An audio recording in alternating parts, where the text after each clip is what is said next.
মুসাব্বির হত্যার ঘটনায় গ্রেফতার 4 আসামির 7 দিনের রিমান্ড আবেদন করেছে পুলিশ। আসামিদের আদালতে নেওয়া হয়েছে, সেখানে আছেন সহকর্মী সুমন তানভীর। আমরা যুক্ত হচ্ছি তার সাথে। সুমন,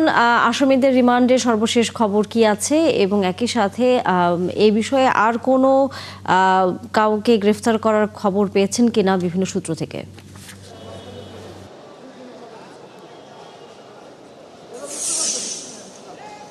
একদম প্রায় 2 ঘন্টা পরে আমরা দেখেছিলাম যে 2টা প্রায় 20 মিনিটে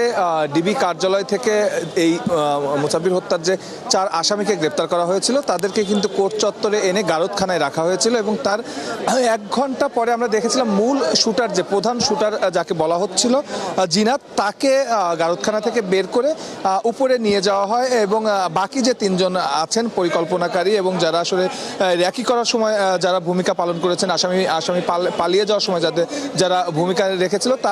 তাদের 3 জনকে কিন্তু গারদখানায় রাখা হয়েছিল এবং 2 ঘন্টা পরে কিছুক্ষণ আগে অর্থাৎ 5 মিনিট আগে তাদেরকে কিন্তু কোর্টে তোলা হয়েছে। এবং আমরা যেটি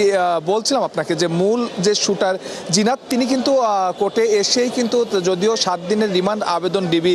যারা এখন মামলার তদন্তকারী সংস্থা হিসাবে নিয়োজিত আছেন, তারা 7 দিনের রিমান্ড প্রার্থনা করেছিলেন। তবে তার আগেই কিন্তু এখানে আসার পর মূল শুটার যিনি জিনাত, তিনি কিন্তু অন 64 অর্থাৎ স্বীকারোক্তিমূলক জবানবন্দি দিতে রাজি হন এবং তখনই কিন্তু তাকে 1 ঘন্টা পরে আমরা দেখেছি যে যিনি উপরে নিয়ে যাওয়া হয় এবং আমরা যতটুকু জেনেছি যে খাস কামরায়, বিচারকের খাস কামরায় তিনি কিন্তু আসলে তার জবানবন্দিটি রেকর্ড করছেন এবং সেটি হয়তো শেষ পর্যায়ে আছে, কারণ কিছুক্ষণ আগে আমি যেটি বলছিলাম যে 5 মিনিট আগে বাকি 3 জনকে কিন্তু আসলে কোর্টে নিয়ে যাওয়া হয়েছে এবং তাদের 7 দিনের রিমান্ড আবেদন করা হয়েছে। আর আপনি যে প্রশ্নটি করছিলেন যে আর কোনো আসামিকে আসলে গ্রেপ্তার করা হয়েছে কিনা, আমরা সকালে যখন ডিবি পুলিশের সঙ্গে কথা বলছিলাম তারা কিন্তু বলছিলেন যে গ্রেপ্তারের পরে তাদের প্রাথমিক জিজ্ঞাসাবাদে তাদের এখন মূল টার্গেট যে সেকেন্ড শুটার, আমরা জানি সিসি ফুটেজেও আমরা কিন্তু আসলে দেখেছি মুসাব্বিরকে 2 জন একদম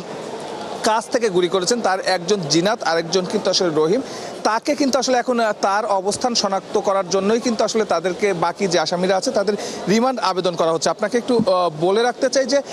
কিছুক্ষণ আগে যে 3 জনকে আসলে নিয়ে যাওয়া হলো, আসলে বিলাল যাকে বলা হচ্ছে যে মূল পরিকল্পনাকারী, এছাড়া কাদের আছে, এরা কিন্তু আসলে বিলাল, কাদের এবং এই যে রহিম, যা সেকেন্ড শুটার হিসেবে ডিবি যার কথা বলছে, তিনি কিন্তু 3 জন সহোদর অর্থাৎ 3 ভাই, অর্থাৎ এই 2 ভাইকে রিমান্ডে নিলে কিন্তু আসলে ডিবির যেটি বিশ্বাস যে রহিম আসলে কোথায় আছে তার সেই সন্ধানটি কিন্তু ডিবি পুলিশ জানতে পারবে। তো নিশ্চয়ই আমরা পরবর্তী সংবাদে যুক্ত হয়ে তাদের কয়দিন রিমান্ড আবেদন মঞ্জুর হলো সেটি নিশ্চয়ই আপনার মাধ্যমে দর্শকদের জানাতে পারবো। ধন্যবাদ সুমন তানভীর। নিশ্চয়ই ফিরবো আমরা তখন আপনার কাছে আবারও। দর্শক, সহকর্মী সুমন তানভীর ছিলেন এতক্ষণ আমাদের সাথে।